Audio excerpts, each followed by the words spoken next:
Hello বন্ধুরা, miss night অ্যান্ডের episode 8 নিয়ে ফিরে এলাম। এই ড্রামার বাকি ভিডিওগুলোর লিঙ্ক তোমরা ডেসক্রিপশন বক্সে পেয়ে যাবে। আমার এক্সপ্লেনেশন ভালো লাগলে চ্যানেলটিকে সাবস্ক্রাইব করে লাইক কমেন্ট শেয়ার করে দিও। তো চলো শুরু করে নিই। এখানে গল্পের শুরুতেই আমরা দেখতে পাচ্ছি প্রসিকিউটর জিওং আর এখানে মিজিনকে। ওরা দুজনেই এখানে চিন্তা করছে, দুজনেই ভাবতে থাকে যে কিভাবে এই ঘটনাটা ঘটলো। জিওংয়ের মনে একটাই প্রশ্ন, কোয়ান কিভাবে মিজিনের কাছাকাছি এলো।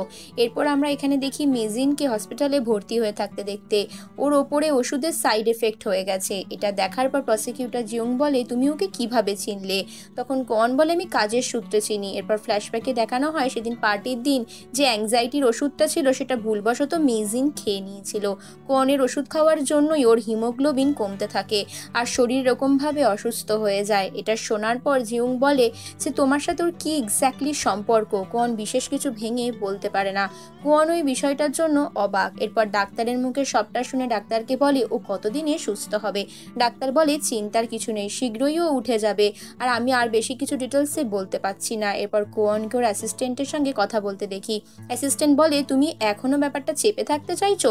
মেয়েটার যদি কিছু খারাপ কিছু হয়ে যায়। কোয়ান বলে, খারাপ কিছু কেন হবে? তখন পাশ থেকে জিউং চলে আসে। জিউং বলে, মানেটা কি? তুমি কি এমন করেছো যে যার জন্য ওর সাথে খারাপ কিছু হয়ে যেতে পারে? ঠিক তারপরে আমরা মিজিনকে উঠে আসতে দেখি। মিজিন এখানে সেলাইনের তার খুলে দিয়ে কোয়ানের সাথে কথা বলতে বলতে বেরিয়ে আসে। কোয়ানকে বলে, তোমার সাথে আমার কথা আছে। ঠিক তখনই প্রসিকিউটর জিউং চলে আসে। জিউং বলে, তোমাকে আমি বাড়ি পৌঁছে দিচ্ছি, চলো, তোমার একা যাওয়ার দরকার নেই। মিজিন বলে, আমি একাই যেতে পারবো।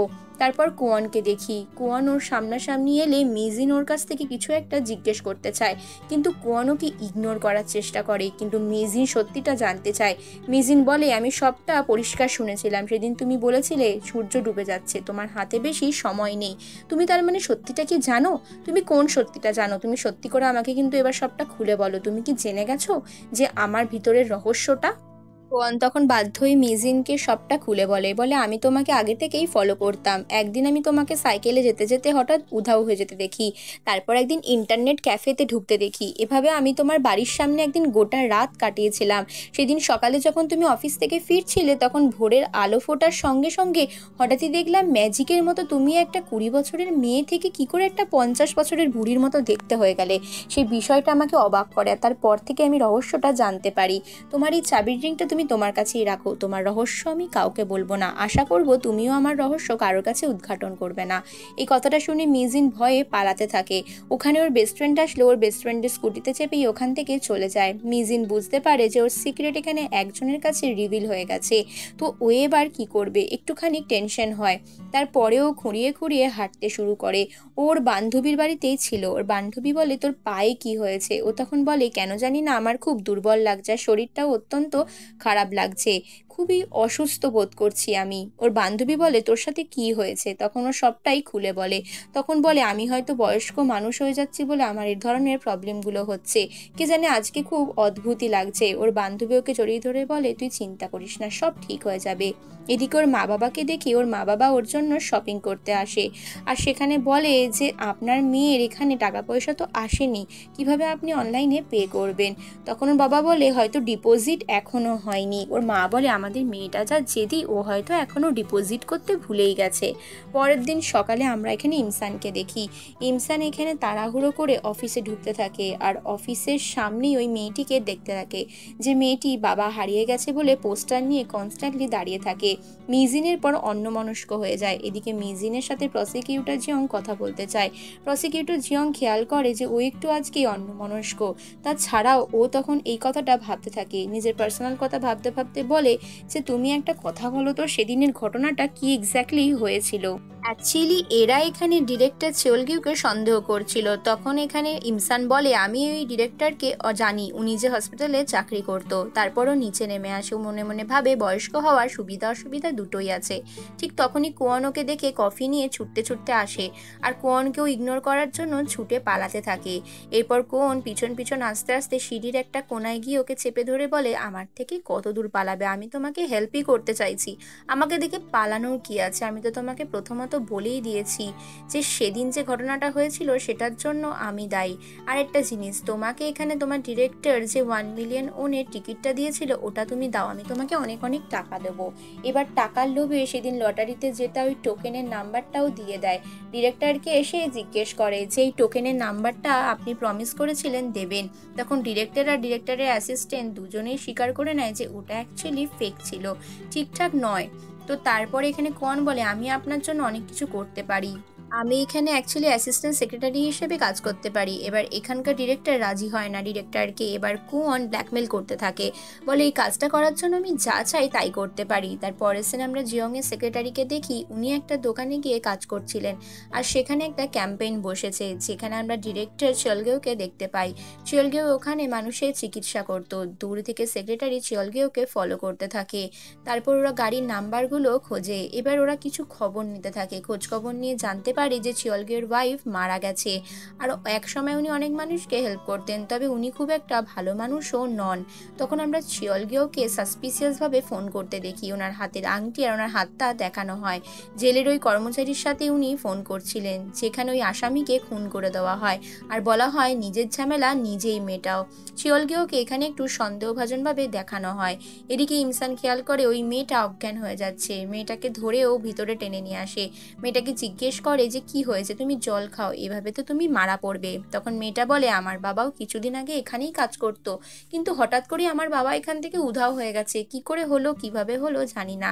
এখানে আমরা দেখতে পাই যে হাঁটতে না পারা যে লোকটি ছিল সেই লোকটি হচ্ছে মেয়েটির বাবা। লোকটি সেদিন অফিস থেকে ফেরার পথে মেয়েকে বলেছিল ডিনার রেডি করতে, কিন্তু সেদিন আর উনি বাড়ি ফেরেনি, আর তবে থেকে ওনার মেয়ে ওনাকে হন্যে হয়ে খুঁজে বেড়াচ্ছে। পুলিশে জানিয়েও সেরকম বিশেষ কিছু লাভ হয়নি, কারণ উনি এই অফিস থেকে উধাও হয়েছে। অনেকে ভাবছে যে উনি হয়তো সাট্টা বা জুয়ার থেকে পড়ে রয়েছে, বাড়ি ইচ্ছা করে ফিরছে না। এই বিষয়টা নিয়ে ইমসান কালিকদের সাথে আলোচনা করে, কালিকরাও সেই একই কথা বলে যে ওই ভদ্রলোক হয়তো কোনো সাট্টা বা জুয়ার থেকে আছে, এই ধরনের বয়সের লোকেরা এইসব কাজই করতে থাকে। কিন্তু তখন একজন পুলিশ অফিসার জানায় যে এই কেসটা অনেকটা মিসিং কেসের মতন, বহু বছর আগে যে মিসিং কেসটা আমি ইনভেস্টিগেট করছিলাম এখন মনে হচ্ছে আবারও সেরকম হচ্ছে। কিন্তু হঠাৎই ডিরেক্টর জিয়লগেও বলে এরকম কিছুই নয়, ব্যাপারটা তো জটিল করার কি আছে। কিন্তু ইমসান মন থেকে সন্দেহটা সারাতে পারে না। ইমসান মনে মনে ভাবে এই ডিরেক্টর চিয়লগেওকে আমার একটু অদ্ভুত তো লাগছে বটেই। তখনও নিজের প্রোটেকশনের জন্য নিজের যন্ত্রপাতিগুলো কাছাকাছি রাখে। অফিসার লোকটা শুধু বলে আমি জানি এরকম কিছু লোক যারা উধাও হয়ে গেছিল, এদের টাকা পয়সা ধার নেওয়া এরকম কিছু ঘটনাও জড়িয়ে থাকতে পারে, এক্স্যাক্ট কারণটা জানা যায়নি। ইমসান এবার বুঝতে পারে না ও কি করবে। রাতের বেলা মায়ের কোলে শুয়ে শুয়ে বলে যে আন্টি কি করে উধাও হয়ে গেছিল, আন্টির কি কোনো লোন ছিল বা কিছু কেনাকাটা করেছিল? ওর মা বলে তুই ভালো মতনই জানিস যে আন্টি হঠাৎ করেই উধাও হয়ে যায়, আমরা যখন অনেক খোঁজ করি তারপরেও তাকে আমরা খুঁজে পাই না। আর লোন নেওয়া তো অনেক দূরের কথা, নিজের চাকরি করে নিজের টাকাই সে ভালো মতন খরচ করতো না। ছেলেবেলায় এখানে দেখানো হয় মিজিন আর প্রসিকিউটর জিয়ংয়ে দেখা হয়েছিল, দুজনেই তখন ছেলে মানুষ ছিল, দুজন দুজনকে এখনো চিনতে পারিনি। তারপর সিনে পুলিশ অফিসারটিকে স্মৃতিশক্তি হারিয়ে যাওয়া ওই অতীতের পুলিশ অফিসারের সাথে দেখা করতে দেখি। স্মৃতিশক্তি হারিয়ে যাওয়ার লোকটি ডিমেনশিয়ায় ভুগছিল, তাকে এখানে খাবার দেয় কারণ সে অনেক রকমের রোগে আক্রান্ত। তার কাছ থেকে অনেক ইনভেস্টিগেশন করতে করতে জানতে পারে যে সেদিনের ওই ঘটনাটা ওরকমভাবেই চলছিল, সেদিন যখন উধাও হয়ে যাওয়ার ঘটনাটা ঘটে তারপর থেকে উনি এরকম হয়ে গেছে। তারপরে উনি অনেক পালাবার চেষ্টা করে। এই ঘটনাটা অ্যাকচুয়ালি প্রসিকিউটর জিয়ংয়ের মাকে নিয়ে ঘটেছিল। ওর মা যখন ফোনে জানায় পুলিশকে যে আমি সমস্ত সাক্ষী দিতে রাজি, সেদিন রাত্রিরে ওই ভদ্রলোক একাই যেতে চায়, কিন্তু ওনার বস বলে এরকম একা যাওয়াটা মোটেই সুবিধার হবে না, কোনো বিপদ আপদ ঘটে যেতে পারে। তখন ওই পুলিশ অফিসার অনেক জোরজার করলে ওর সাথে আরেকজন জুনিয়র পুলিশ অফিসারকে পাঠানো হয়। লোকটা আগে আগে গেলে জুনিয়র পুলিশ অফিসার পিছন পেছন যায়। ওখানেই দেখতে পাই যে জিয়ংয়ের মা দাঁড়িয়েছিল, আর তখনই তাকে সন্দেহভাজনভাবে কেউ একটা তুলে নিয়ে চলে যায়। পুলিশ যখন ঘটনাস্থলে পৌঁছায় তখন সেদিন অনেক শীতের রাত ছিল আর বরফ পড়ছিল, আর টেলিফোনের তারে রক্ত লেগেছিল, অর্থাৎ তাকে খুন করার চেষ্টা বা উধাও করে দেওয়া হয়েছে। কিন্তু যখনই এই ডিমেনশিয়ায় ভোগা পুলিশ অফিসারটা এটা খোঁজার চেষ্টা করে, ওনার শ্রুতি এটা বিলোপ হয়ে গেছে যে সেদিন ওই মেয়েটির সাথে ওনার কথা হয়নি। উনি বারবার ভুল করে যে মেয়েটি হয়তো ওনার জন্য এখনো অপেক্ষা করছে। পুলিশ অফিসার এটাই বোঝাতে থাকে যে আপনার ওই চাকরি আর তো নেই, আর ওই মেয়েটিও আর অপেক্ষা করে নেই। তারপরে সিনি ইমসানকে দেখেও কোয়ানের সাথে গল্প করছে। কোয়ানকে বলে যে তুমি এখানে কাজ কেন করতে চাও, আর তুমি কি বলতে জন্য আমাকে এখানে ডেকেছো? আচ্ছা তুমি একটা সত্যি কথা বলো তো, টাকার লোভ দেওয়ার টোপটা কি আমার জন্যই করেছিলে, আর আমাকেই কি টোপে ফেলার জন্য করেছিলে? দূর থেকে দেখতে পাই কুয়ন এবার থেকে মিজিন বা ইমসানকে সবসময় প্রোটেক্ট করার জন্য মনে মনে প্রতিজ্ঞাবদ্ধ হয়, আর ওখানেই থাকবে, কাজ করবে। তারপরের সিনে প্রসিকিউটর জিয়ংকে দেখি। ওরা এখানে কেসটা ইনভেস্টিগেট করছে যে সেদিন আসামিটা মারা কিভাবে গেল, ডাক্তারের ভুল চিকিৎসায়, নাকি তাকে কোনো পয়জন দেওয়া হয়েছিল বা এমন কোনো খারাপ ড্রাগ দেওয়া হয়েছিল যে কারণে সে মারা পড়লো। তারপরে এখানে আমরা ঘটনাটা ইনভেস্টিগেট করতে করতে জানতে পারি প্রসিকিউটর জিয়ং এর রুমে ইমসানও কিছু খুঁজছিল। ইমসান তখন বলে আমি আপনার জন্য কি করতে পারি। ইমসান এখানে খুঁজতে খুঁজতে একটা কাগজ খুঁজে পায়। কাগজটা বের করার পর ও কিছু নামে লিস্ট খুঁজে বার করে, যে লিস্টের মধ্যে ও লিমসানের নামও পেয়ে যায়। তারপরও এখানে জিয়ংকে দেখে থেমে যায়। জিয়ং বুঝতে পারে, জিয়ং ওকে জিজ্ঞেস করে যে তুমি এখানে কি করছিলে। বিশেষ কিছু পাত্তা না দিয়ে চলে যাওয়ার পর ইমসান মনে মনে ভয় পেয়ে যায়, ভাবে আজ তো আমি গেছিলাম, না জানি কি হতো। তারপর আমরা ডিরেক্টর এখানে গিউকে আবার দেখতে পাই। চিয়ল গিউ বলে যে আপনার সাথে দেখা হয়ে ভালো হলো। এবার প্রসিকিউটর জিয়ং বলে আপনাকে আমি কোথাও একটা যেন দেখেছি, মনে হয় খুবই চেনা। এরপর গাড়ির নাম্বারটা নিয়ে বলে যে আপনি কি ওই গাড়িটা ইউজ করেন, কিন্তু ডিরেক্টর এখানে অস্বীকার করে যায়, আর ডিরেক্টর অদ্ভুতভাবে তাকিয়েও থাকে। তার পরের সিনে আমরা এখানে দেখি জিয়ং এর সেক্রেটারি একজন লোকের সাথে দেখা করেছে, আর সে চিয়লগিওর ব্যাপারে খোঁজখবর নিয়ে জানতে পারে যে উনি নাকি ওনার ওয়াইফকে খুন করে দিয়েছে, আর উনি মোটেই ভালো মানুষ ছিলেন না। লুকিয়ে লুকিয়ে এই কথাগুলো বলার পর বলে যে এগুলো কিন্তু অ্যাকচুয়ালি রটানো কথা, জানি না কতটা সত্যি। এবার প্রসিকিউটর জিয়ং এর সেক্রেটারি সত্যি বুঝতে পারে না যে আসল সত্যিটা কি, আর কে ওই মহিলাদের গুম করছে, তাদেরকে খুন করার চেষ্টা করছে। তখনও ভাবে আমার কি, আমার শুধু ইনভেস্টিগেট করাই হচ্ছে কাজ।